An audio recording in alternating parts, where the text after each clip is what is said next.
সাহাবায়ে কেরাম রাদিয়াল্লাহু তাআলা আলাইহিম আজমাইন যখন ইসলাম গ্রহণ করেন, তখন কেউ কেউ ইসলামের 70 ভাগ, কেউ 80 ভাগ, কেউ 90 ভাগ, কেউ 20 ভাগ, কেউ 50 ভাগ এরকম গ্রহণ করছে। আবার কিছু কিছু জিনিস মেনে নিতে তারা একটু দ্বিধা সংকোচ করতেছিলেন। মানে পুরাপুরি ইসলামের সবকিছু মেনে নিয়ে 100% ইসলামে ঢুকা, এরকম ক্ষেত্রে দেখা গেল কিছু কিছু সমস্যা দেখা দিচ্ছে। দেখা যায় 100% ইসলামে আসতে হলে অনেক বাধা বিপত্তি সমস্যা দেখা দেয়। তো ইহুদি থেকে যারা ইসলাম গ্রহণ করছে তারা সব মেনে নিতে রাজি, কিন্তু ওটের গোশত খাবে না। ইহুদিরা ওটের গোশত হালাল, কিন্তু তারা ওটের গোশত খাবে না, কারণ ইয়াকুব আলাইহিস সালাম ওটের গোশত খান নাই। বাস আমরা ইসরাইলের বংশধর, ইয়াকুবের বংশধর, আমরা ওটের গোশত খাওয়া যাবে না।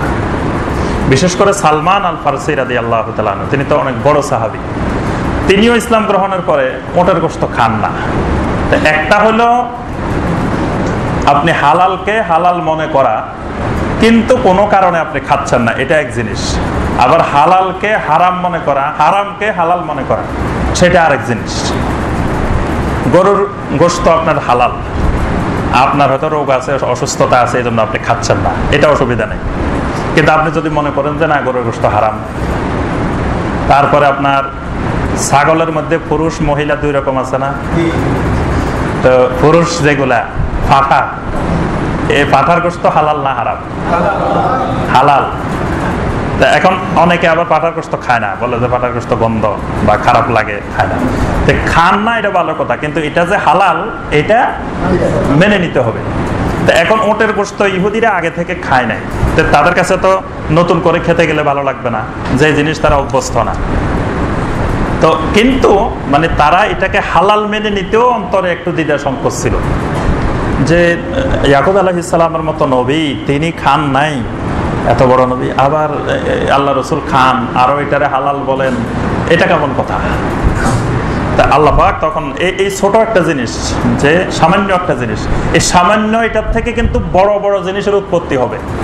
প্রথমে আপনার শিরক বেদাত বড় আকারে আসবে না, এই ছোট্ট একটা আসবে। এই ছোট্ট একটা থেকে আস্তে আস্তে আস্তে আস্তে আপনি বড় শিরকের দিকে, বড় বেদাতের দিকে চলে যাবেন। তা আল্লাহ পাক তখন আয়াতে কারিমা নাযিল করে দিলেন, ইয়া আইয়ুহাল্লাযীনা আমানু, হে ঈমানদারগণ, উদখুলু ফিস সিলমি কাফা, ইসলামের মধ্যে পুরোপুরি ঢুকে যাও, পুরোপুরি প্রবেশ করো। কিছু প্রবেশ করবা, কিছু বাইরে থাকবে, এরকম হবে না। কিছু ইসলামের বিধিবিধান মানবা, আবার কিছু ইহুদিদের বিধান মানবা, কিছু খ্রিস্টানদের বিধান মানবা, কিছু হিন্দুদের বিধান মানবা, কিছু বৌদ্ধদের বিধান মানবা। এইরকম ইসলাম আল্লাহ কবুল করবেন না।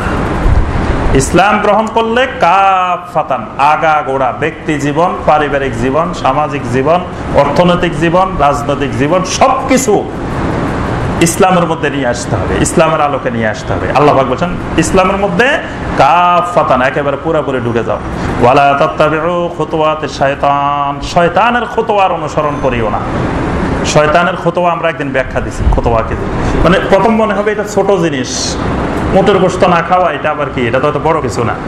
কিন্তু এই ছোট এটা থেকে আস্তে আস্তে বড় শিরকের দিকে, বড় জিনিসের দিকে চলে যাবে। এই জন্য আল্লাহ পাক বলছে, খবরদার, শয়তান প্রথমে তোমাদেরকে খারাপ কাজের দিকে নেওয়ার জন্য ছোট্ট ছোট্ট খুতুওয়া তৈরি করে, খুতুওয়া।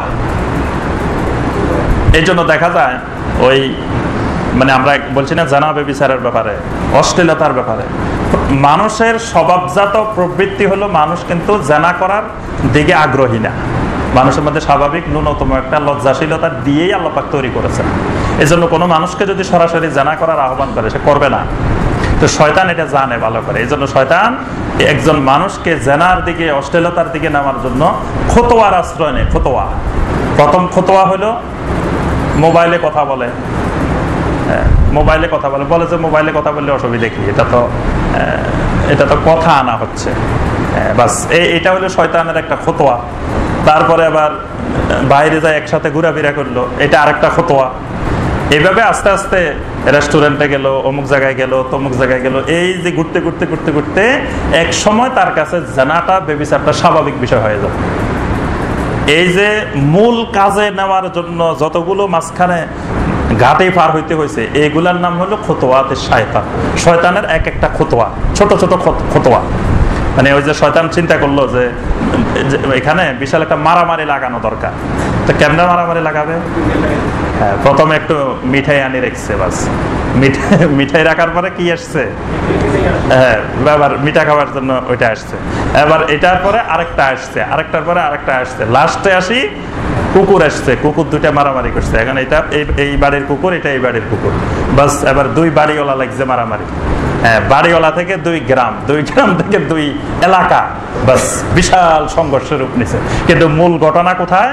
ওই সামান্য একটু মিঠাই লাগাই দিচ্ছে শয়তান খান। তো এই যে মাঝখানে যে ঘটনাগুলো, এটার নাম হলো খুতওয়া। আল্লাহ পাক বলেছেন ওয়ালা তাত্তাবিউ খুতওয়াতিশ শয়তান, শয়তানের এই খুতওয়াগুলোর ব্যাপারে খুব সতর্ক থাকবে। ইন্নাহু লাকুম আদুউম মুবিন, শয়তান তোমাদের প্রকাশ্য দুশমন, প্রকাশ্য শত্রু, গোপনীয় শত্রু না। এই জন্য শত্রু যদি সুন্দর কাজও করে, বুঝতে হবে এর পিছনে কোনো মতলব আছে। শয়তান যদি সুন্দর একটা খুতওয়া নিয়ে আসে, দেখতে অনেক সুন্দর, অনেক মজাদার, অনেক ভালো, তো কিন্তু এটার পিছনে শয়তানের একটা খারাপ মতলব আছে। এই জন্য আল্লাহ পাক বলছে খবরদার জেনে রাখবা, ইন্নাহু লাকুম আদুউম মুবিন, শয়তান তোমাদের সুস্পষ্ট দুশমন।